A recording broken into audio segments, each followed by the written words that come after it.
बहुत समय पहले कपिलवस्तु नगर में शुद्धोधन नामक राजा का पुत्र सिद्धार्थ पैदा हुआ, जिसे आगे चलकर दुनिया गौतम बुद्ध के नाम से जानने लगी।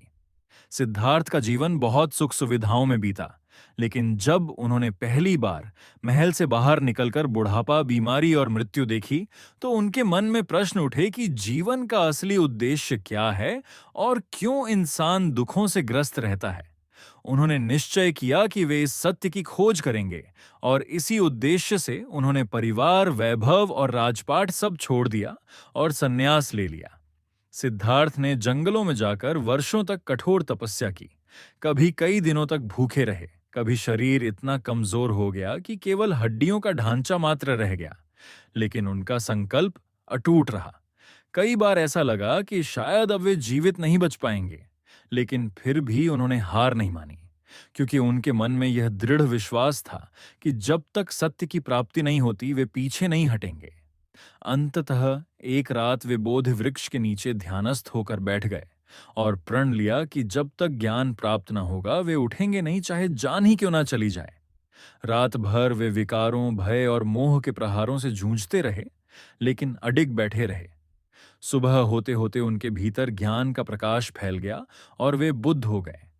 इसके बाद बुद्ध ने जो कुछ भी अनुभव किया वह सब संसार को बांट दिया। उन्होंने लोगों को समझाया कि दुख का कारण तृष्णा है और दुख से मुक्ति का मार्ग संयम, धैर्य और सही दृष्टि में छुपा है। बुद्ध के जीवन में अनेक प्रसंग ऐसे हैं जो हमें बताते हैं कि जब हिम्मत टूट जाए तो हमें क्या करना चाहिए। एक बार एक युवक उनके पास आया और बोला कि भगवान, मैंने बहुत मेहनत की लेकिन मुझे सफलता नहीं मिली, अब मैंने हार मान ली है। बुद्ध ने उसे समझाते हुए कहा कि जैसे किसान बीज बोने के बाद रोज रोज खोदकर नहीं देखता कि अंकुर निकला या नहीं, वैसे ही तुम्हें भी धैर्य रखना होगा। मेहनत का फल समय आने पर ही मिलेगा। अगर बीच में ही हार मान लोगे तो कभी मंजिल नहीं पाओगे। ये सुनकर युवक की हिम्मत फिर लौट आई। एक दूसरी घटना में शय एक स्त्री अपना मृत बच्चा लेकर बुद्ध के पास आई और बोली कि कृपा करके मेरे बेटे को जीवित कर दीजिए। बुद्ध ने उससे कहा कि पहले ऐसा घर खोज कर लाओ जहां कभी किसी की मृत्यु न हुई हो। वह स्त्री गांव गांव भटकती रही, लेकिन हर घर में किसी न किसी की मृत्यु हुई थी। अंत में वह बुद्ध के पास आकर रोते हुए बोली कि ऐसा कोई घर नहीं मिला। बुद्ध ने कहा कि यही सत्य है, मृत्यु हर जीवन का हिस्सा है, इसे स्वीकार करने से ही दुख कम होता है। उस स्त्री ने अपने बेटे को शांति से विदा किया और साहस के साथ जीने लगी।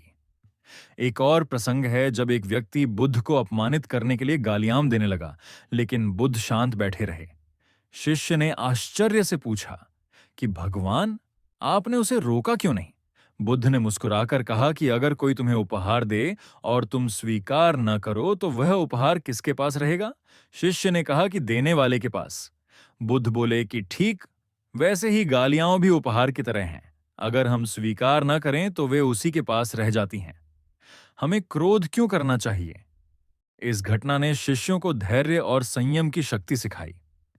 बुद्ध ने लोगों को यही बताया कि कठिनाइयां जीवन का हिस्सा हैं।